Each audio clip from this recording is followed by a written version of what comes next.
आप जानते हैं कि बीदर बसवना जी की कर्मभूमि उनकी जमीन है और बसवना जी ने सालों पहले लोकतंत्र की बात की थी। और अगर आज हिंदुस्तान में डेमोक्रेसी है, लोकतंत्र है, तो उसकी नींव बसवना जी ने दिखाई थी। दुख की बात है कि आज हिंदुस्तान के लोकतंत्र पर बीजेपी और आरएसएस के लोग आक्रमण कर रहे हैं, हिंसा फैला रहे हैं, नफरत फैला रहे हैं और देश का पूरा धन चुने हुए लोगों के हाथ कर रहे हैं। बीजेपी और आरएसएस की विचारधारा बसवना जी की विचारधारा के खिलाफ है। जो भी बसवना जी कहते थे उसके विरोध में बीजेपी और आरएसएस के लोग काम कर रहे हैं। कुछ दिनों में कर्नाटक में चुनाव होने वाला है और पूरा कर्नाटक, पूरा देश जानता है कि चुनाव में कांग्रेस पार्टी जीतने वाली है और भारी बहुमत से कम 150 सीट लेकर कांग्रेस पार्टी जीतने वाली है। आप देख लेना, जो 40% कमीशन वाली सरकार है उसको 40 सीट से ज्यादा नहीं मिलने वाली है।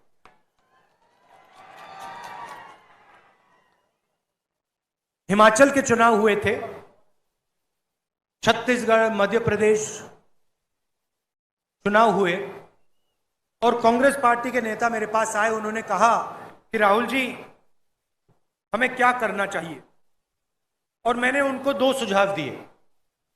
पहला सुझाव था कि आप जो भी वायदे करो,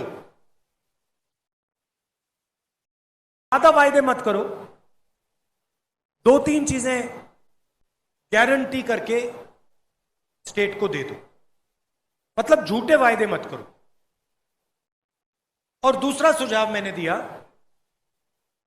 कि जो भी वायदे आप करोगे उनको आप पहले ही दिन, पहली कैबिनेट मीटिंग में पूरे कर दो। और वही मैं कर्नाटक के नेताओं को वही मैसेज देना चाहता हूं। नरेंद्र मोदी जी ने आपसे झूठे वायदे किए। उन्होंने आपसे कहा था कि हर बैंक अकाउंट में 15 लाख रुपए डालेंगे, कहा था, मिल गया 15 लाख रुपया। उन्होंने कहा था 2 करोड़ युवाओं को हर साल रोजगार देंगे, मिल गया 2 करोड़ युवाओं को रोजगार। उन्होंने कहा था काले धन को खत्म कर देंगे, नोटबंदी से काला धन खत्म हो जाएगा, नोटबंदी से काला धन खत्म हो गया। तो बीजेपी ने सिर्फ झूठे वायदे किए हैं। अब कांग्रेस पार्टी आपसे 4 वायदे कर रही है और ये जो वायदे हैं ये पहली कैबिनेट मीटिंग में कानून बना दिए जाएंगे। मतलब इनको पूरा करने में 6 महीने 1 साल नहीं लगेगा। इनको हम पहले दिन, पहली कैबिनेट मीटिंग में कर्नाटक के लिए पूरा करके दिखा देंगे। ये 4 वायदे कौन से हैं मैं आपको बताना चाहता हूं। पहला वायदा, और शायद सबसे जरूरी वायदा, जिसे हम गृह लक्ष्मी कहते हैं, 2000 रुपए हर महीने हर परिवार की महिला को। दूसरा वायदा, गृह ज्योति, 2000 यूनिट हर महीने मुफ्त में बिजली हर परिवार को। अन्नभाग्य 10 किलो चावल हर परिवार के हर व्यक्ति को, युवा निधि 2 साल के लिए कर्नाटका के हर ग्रेजुएट को 3,000 रुपए प्रति महीना और हर डिप्लोमा होल्डर को 1,500 रुपए प्रति महीना। ये 4 जो वायदे हैं, ये हमारा पहला कदम होगा और इनको कांग्रेस पार्टी की कैबिनेट अपनी पहली मीटिंग में पूरा करके दिखा देगी। ये वायदे कर्नाटक के अरबपतियों के लिए नहीं है। जैसे नरेंद्र मोदी जी ने, कर्नाटक की सरकार ने 2-3 अरबपतियों के लिए काम किया, ये वायदे उनके लिए नहीं है। ये वायदे कर्नाटक के युवाओं के लिए, किसानों के लिए, मजदूरों के लिए और गरीबों के लिए हैं। और इन 4 वायदों से कर्नाटका के लाखों परिवारों की जिंदगी बदल जाएगी। थोड़ा सा मैं बीजेपी के बारे में बोलना चाहता हूं। मैंने शुरुआत में कहा कि बीजेपी को सिर्फ कर्नाटक में नहीं, पूरे देश में 40% कमीशन वाली सरकार कहा जाता है। और यह नारा मैंने नहीं दिया है, यह नारा कर्नाटक के लोगों ने, कर्नाटक की जनता ने दिया है। आपने पिछले 5 सालों में अपनी आंखों से देखा, बीजेपी के भ्रष्टाचार को आपने देखा और आपने सहा। प्रधानमंत्री जहां भी जाते हैं भ्रष्टाचार की बात करते हैं, मगर जब कर्नाटका के कॉन्ट्रैक्टर एसोसिएशन ने नरेंद्र मोदी जी को चिट्ठी लिखी और उन्होंने नरेंद्र मोदी से कहा, प्रधानमंत्री जी कर्नाटक में 40% कमीशन लिया जा रहा है, तो प्रधानमंत्री ने उस चिट्ठी का जवाब तक नहीं दिया। जब यहां पे मैसोर सैंडल सोप का करप्शन स्कैंडल हुआ, जिसमें एक एमएलए के बेटे को 8 करोड़ रुपए चोरी करते हुए पकड़ा गया, प्रधानमंत्री ने एक शब्द नहीं कहा। जब जॉब स्कैम हुआ, नरेंद्र मोदी जी ने एक शब्द नहीं कहा। जब पुलिस सब इंस्पेक्टर को 80 लाख रुपए ब्राइब दिया गया, प्रधानमंत्री ने एक शब्द नहीं कहा। जब असिस्टेंट प्रोफेसर जॉब स्कैम हुआ, प्रधानमंत्री ने एक शब्द नहीं कहा। जब assistant engineer, junior engineer job scam हुआ, प्रधानमंत्री ने एक शब्द नहीं कहा। जब मैं भ्रष्टाचार की बात उठाता हूं, जब मैंने पार्लियामेंट हाउस में भाषण किया और प्रधानमंत्री जी से अदानी जी के बारे में सवाल पूछे, तो पहले उन्होंने मेरा माइक ऑफ कर दिया और उसके बाद मुझे पार्लियामेंट से डिस्क्वालीफाई कर दिया, लोकसभा से निकाल दिया। क्यों? क्योंकि मैं भ्रष्टाचार के बारे में नरेंद्र मोदी जी से सवाल पूछ रहा था। 3 सवाल पूछे। मैंने पूछा कि नरेंद्र मोदी जी, आपका अदानी जी से क्या रिश्ता है?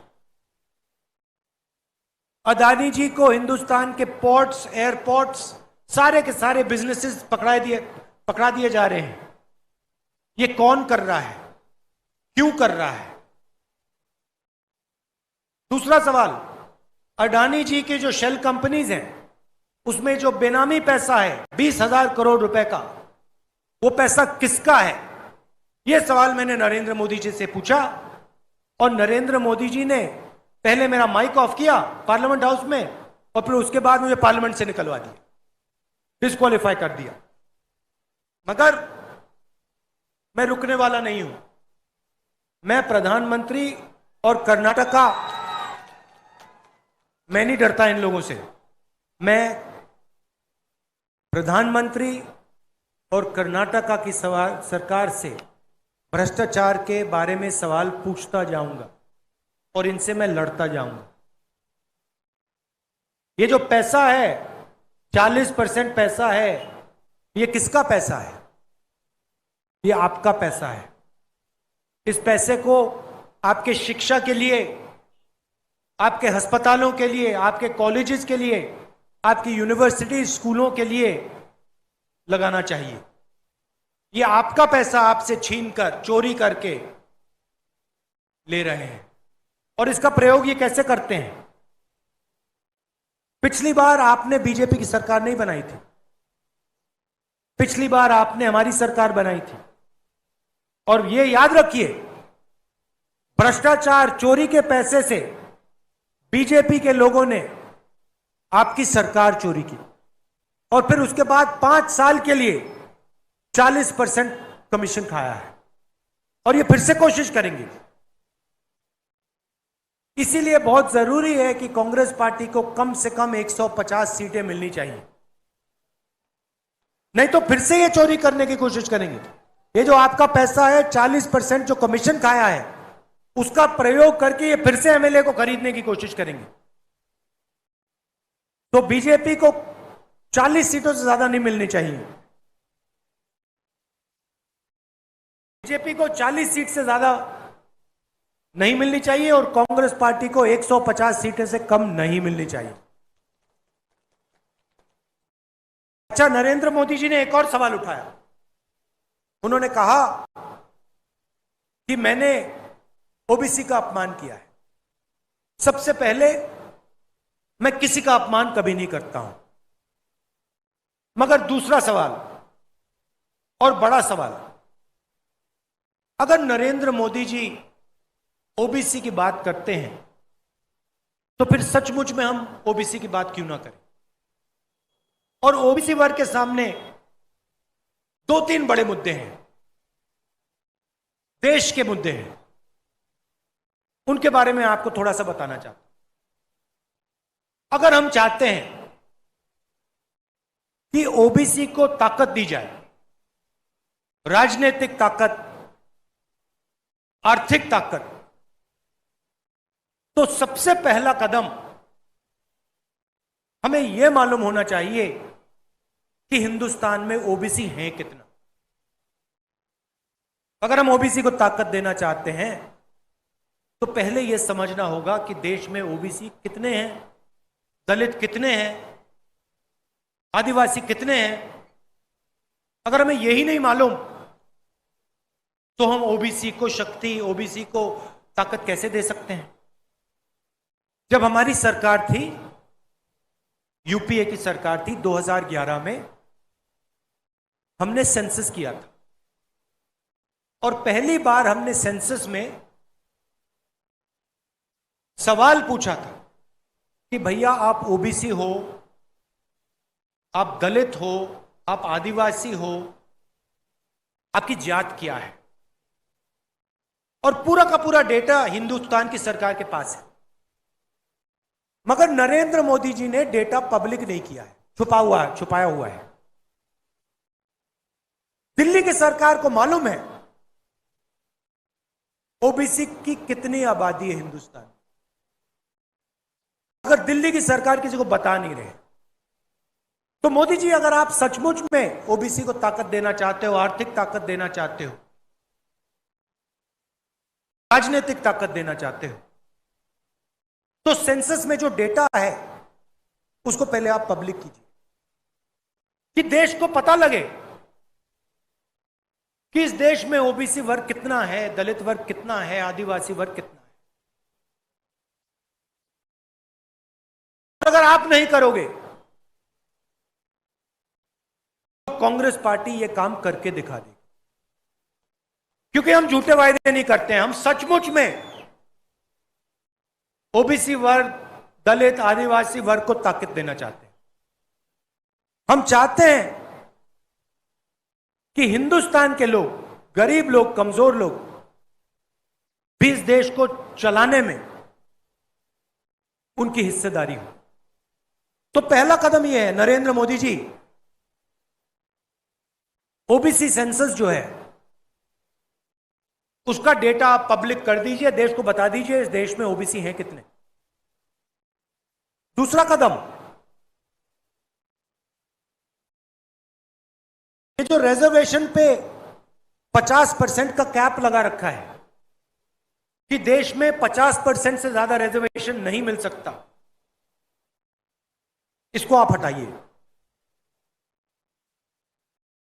दूसरा कदम, सचमुच में आप ओबीसी की बात करते हो, सचमुच में आप शक्ति देना चाहते हो, तो ये जो 50% का रिजर्वेशन का कैप है, इसको परे करिए।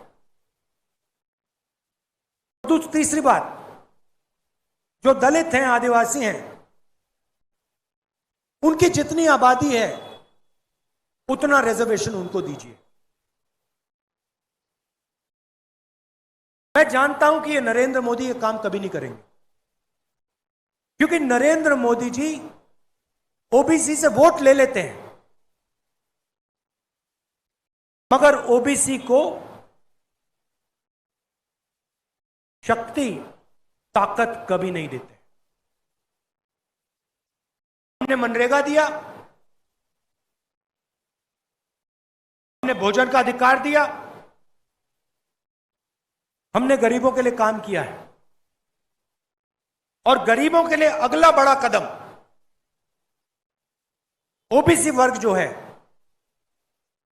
उसको राजनीतिक शक्ति, ताकत, सिर्फ शब्द नहीं, खोखले शब्द नहीं जो नरेंद्र मोदी दे रहे हैं, मगर राजनीतिक ताकत और आर्थिक ताकत देनी है। आप 10 साल, 9 साल हो गए, नरेंद्र मोदी जी ने ओबीसी से वोट लिया। आप मुझे बताओ, नरेंद्र मोदी जी ने ओबीसी के लिए किया क्या? दिल्ली की सरकार को आप देखिए, सरकार को सेक्रेटरी चलाते हैं। दिल्ली की सरकार, हिंदुस्तान की सरकार को की रीढ़ की हड्डी सेक्रेटरी होते हैं। दिल्ली की सरकार में 7% सेक्रेटरीज ओबीसी, दलित और आदिवासी वर्ग के हैं, और वो भी छोटे छोटे काम करने में लगे हुए हैं। तो नरेंद्र मोदी जी, ओबीसी बात करनी है ना, तो फिर काम की बात करिए, खोखले शब्द मत दीजिए। ताकत देनी है, आर्थिक ताकत देनी है, राजनीतिक ताकत देनी है, तो सेंसस के डेटा को पब्लिक कीजिए, 50% कैप को हटाइए, और जो दलित और आदिवासी वर्ग है उनकी जितनी आबादी है उतना रिजर्वेशन उनको दीजिए। ये पहले कदम है। अगर आप ये नहीं कर सकते हो, परे हट जाइए, हम कर देंगे। और ये मत सोचिए कि हम आप पे दबाव नहीं डालेंगे। पहले हम विपक्ष में जरूर हैं, मगर पहले पूरा का पूरा दबाव हम आप पे डालेंगे।